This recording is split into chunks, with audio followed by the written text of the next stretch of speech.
तो दोस्तों नमस्कार, जय Hind, love you. I hope आप लोग बहुत अच्छे होंगे। इसी के साथ आप लोगों का होप जीएस रिसर्च सेंटर में बहुत बहुत स्वागत है। डेली सीरीज़ था, समय बहुत कम मिल पाया था, जिसकी वजह से मैं इसको बेहतर तरीके से स्कैन नहीं कर पाया था। आप लोगों के पास मैंने आंसर क्वेश्चन भेज दिए थे। चलिए हम क्वेश्चन लगाने की पूरी कोशिश करते हैं। चलिए लगाइएगा। अमजद अली खान निम्नलिखित में से किस संगीत वादक से संबंधित हैं? इस सवाल का जवाब दीजिएगा। क्या हो जाएगा बेटा? सरोद से संबंधित है। किससे संबंधित है? सरोद से संबंधित है। निम्नलिखित में से नृत्य का शास्त्रीय रूप कौन सा है? शास्त्रीय रूप कौन सा है बताइएगा। दूसरा नंबर सवाल का शास्त्रीय नृत्य हो जाएगा भारतनाट्यम। जैसा आप लोगों को पता है कि ये पूरा सवाल सॉल्व करवा देने के बाद नीचे मैं पूरा डाटा आपको एक एक एनालिसिस करके बहुत अच्छी तरीके से करने वाला हूँ। पहले हम 30 से 25 सवाल हैंडल कर लेते हैं, फिर इसी सवाल के अकॉर्डिंग आपको हम डाटा दे देंगे। तमाशा। तमाशा बेटा देखिए, तमाशा किस राज्य का लोक नृत्य है? तमाशा किस राज्य का लोक नृत्य है? इस सवाल का जवाब दीजिएगा। तमाशा नृत्य महाराष्ट्र से है। कहाँ से संबंधित है? महाराष्ट्र से संबंधित है। किससे संबंधित है? तमाशा नृत्य महाराष्ट्र से संबंधित है। चलिए दूसरा सवाल देखिएगा। किस शास्त्रीय नृत्य का अंत तिलाना के साथ किया जाता है? किस तिलाना के साथ किया जाता है? बहुत अच्छा सवाल है। तिलाना के साथ किया जाता है। 4 नंबर सवाल का जवाब दीजिए। तिलाना के साथ किया जाता है तो यह भारतनाट्यम होगा। ध्यान रखिएगा, भारतनाट्यम में तिलाना क्या है मैं नीचे बताने वाला हूँ। आप बने रहिए क्लास में। हरि प्रसाद चौरसिया किस वाद के वादन के लिए व्याख्यात हैं? हरि प्रसाद चौरसिया, बहुत अच्छा सवाल है। बांसुरी वादक हैं ये। कौन होते हैं बेटा? यह बांसुरी वादक हो जाएंगे। किस शास्त्रीय नृत्य को आधुनिक काल में पुनर्जीवित करने का श्रेय ई कृष्ण अय्यर और रुक्मिणी देवी ओरेंडेला को कहा जाता है? तो आप लोगों ने ये नाम देख लीजिएगा, ये नाम नीचे भी मिलेगा। ये नाम आप लोगों को बहुत अच्छी तरीके से पता होना चाहिए।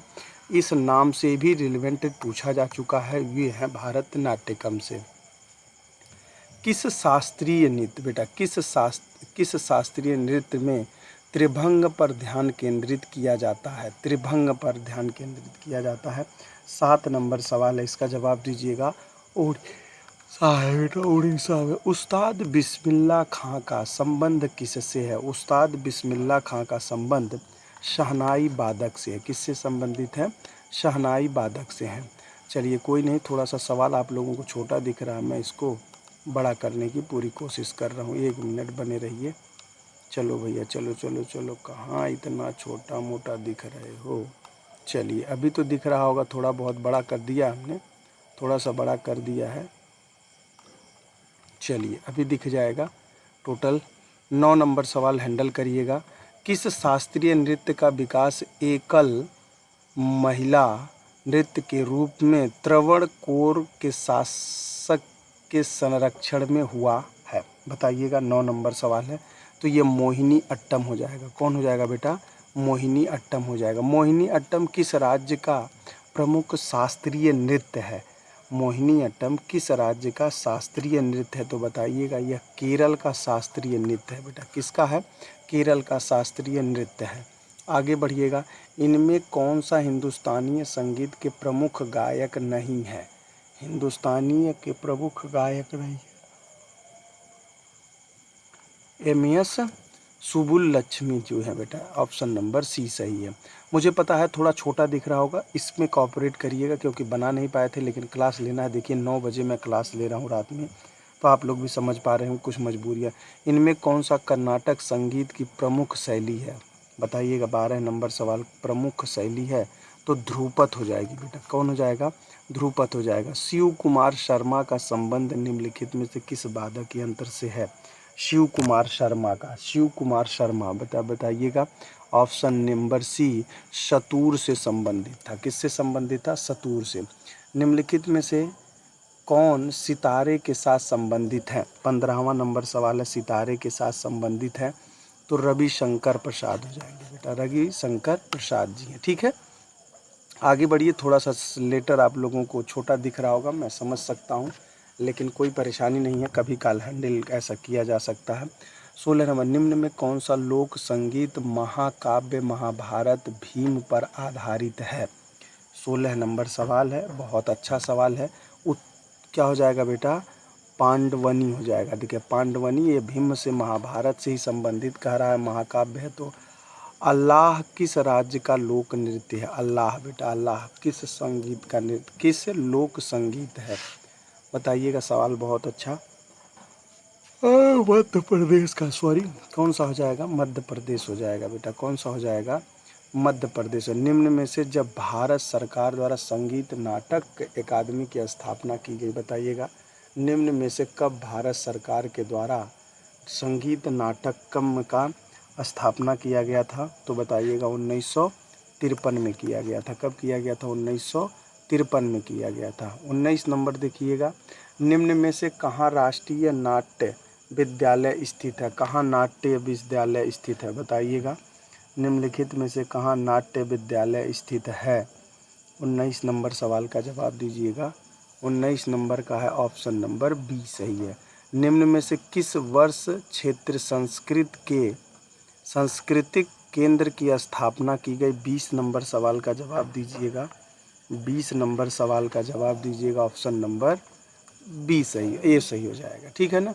भीमसेन जोशी का संबंध निम्न में से किस घराने से है? भीमसेन जोशी का संबंध निम्न में से किस घराने से? इसका संबंध का जवाब दीजिएगा। भीमसेन का होगा किराना घराना है बेटा, किराना घराना से संबंधित है। ठीक है, किराना घराना से संबंधित है। कहाँ से संबंधित है? किराना।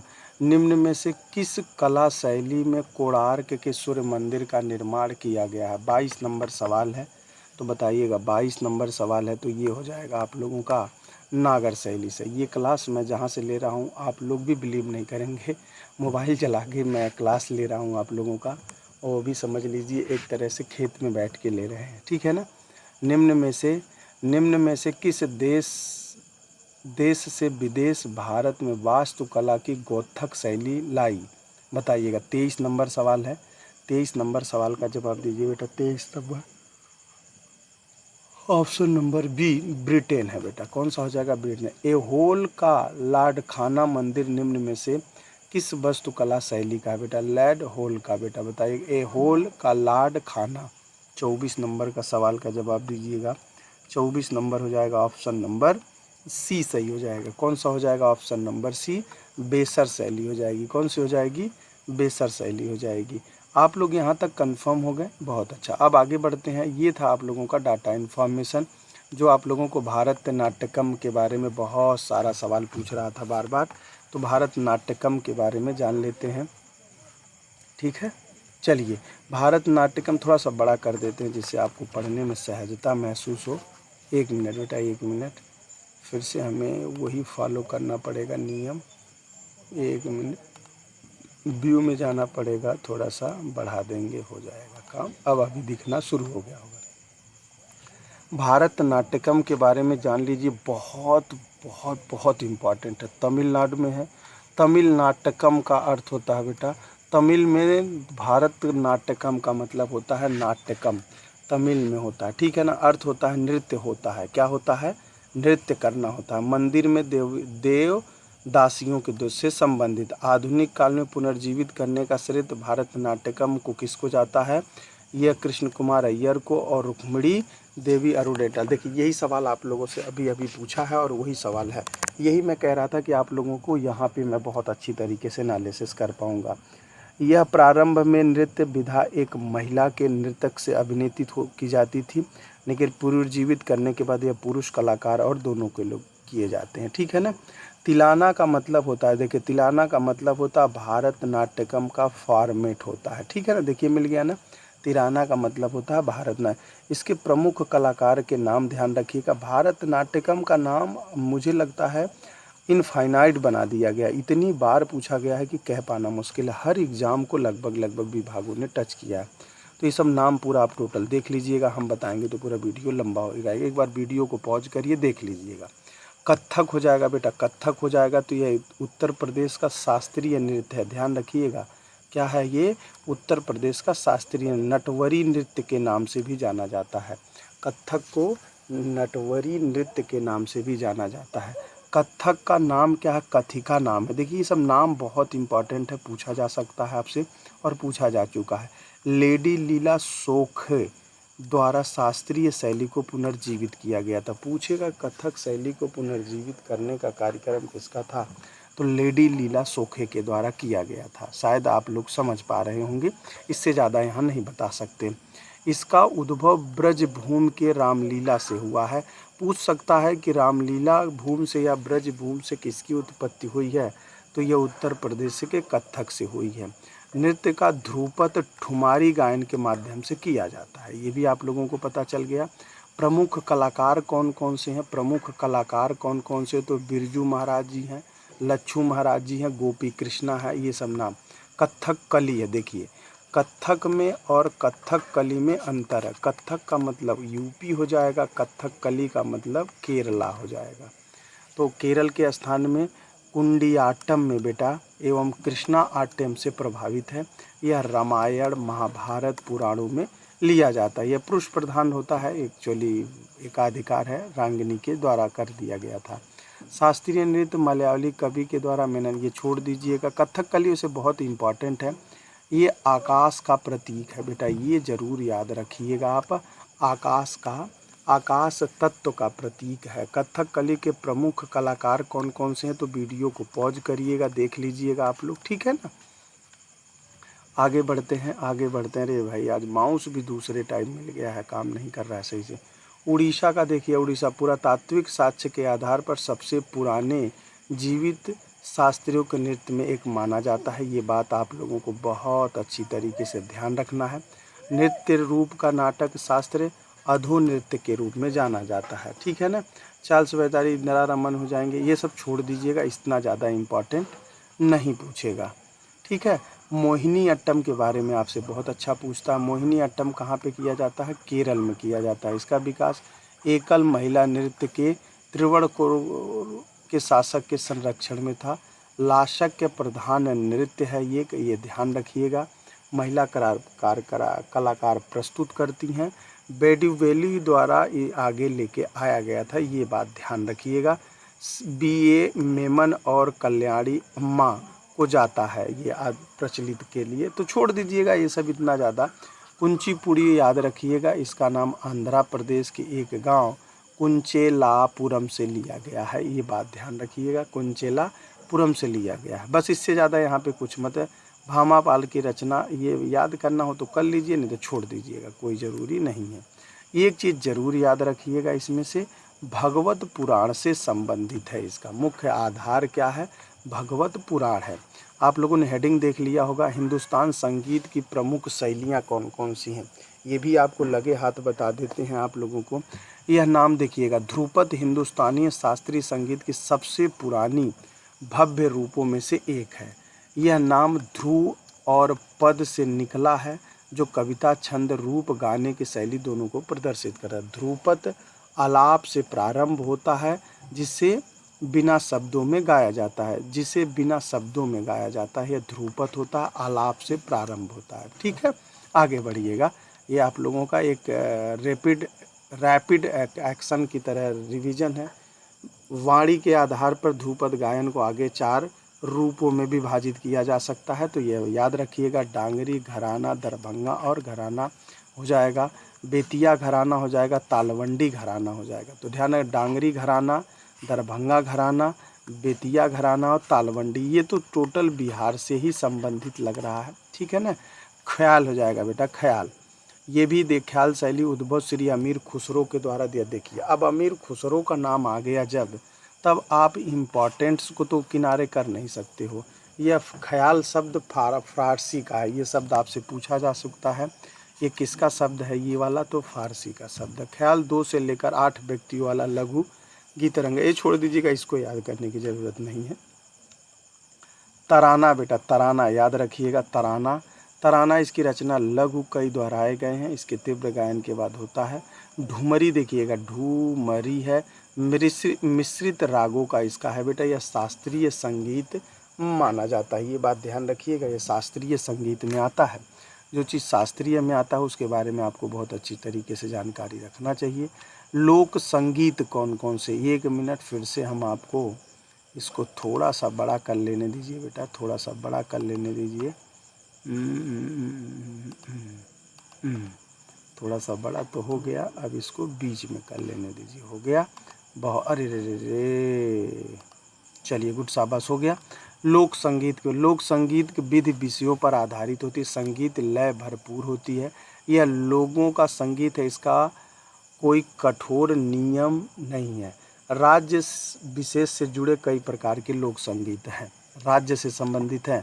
आल्हा किससे संबंधित लगाया जाए तो आप यही कहोगे कि यह भारत क्या उत्तर प्रदेश से, नहीं। आल्हा मध्य प्रदेश राज्य से संबंधित है। वीर गाथा गीत है, ये बात ध्यान रखिएगा। बस 2 शब्द यहाँ याद रखना, इसके बाद छोड़ दीजिएगा। पांडवनी छत्तीसगढ़ी का लोक नृत्य है, यह महाभारत पर आधारित है। बस इससे ज़्यादा कुछ नहीं है। पांडवानी बेटा, पांडवानी किससे संबंधित है, छत्तीसगढ़ से, महाभारत पर है। और आल्हा वीरगाथा है, मध्य प्रदेश है।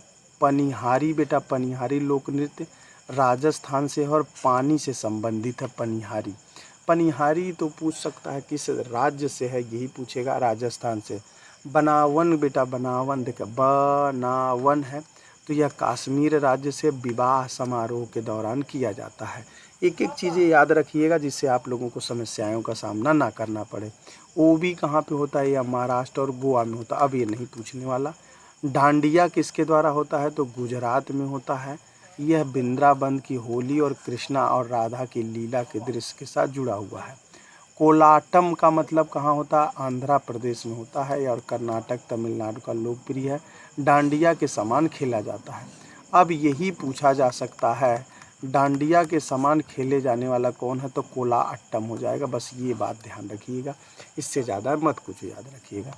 संगीत के आधुनिक बेटा, संगीत में आधुनिक विकास कब हुआ था, गंधर्व महाविद्यालय 1901 में, गंधर्व विद्यालय 1901 में बीडी पलुश्वर के द्वारा किया गया था, ठीक है ना।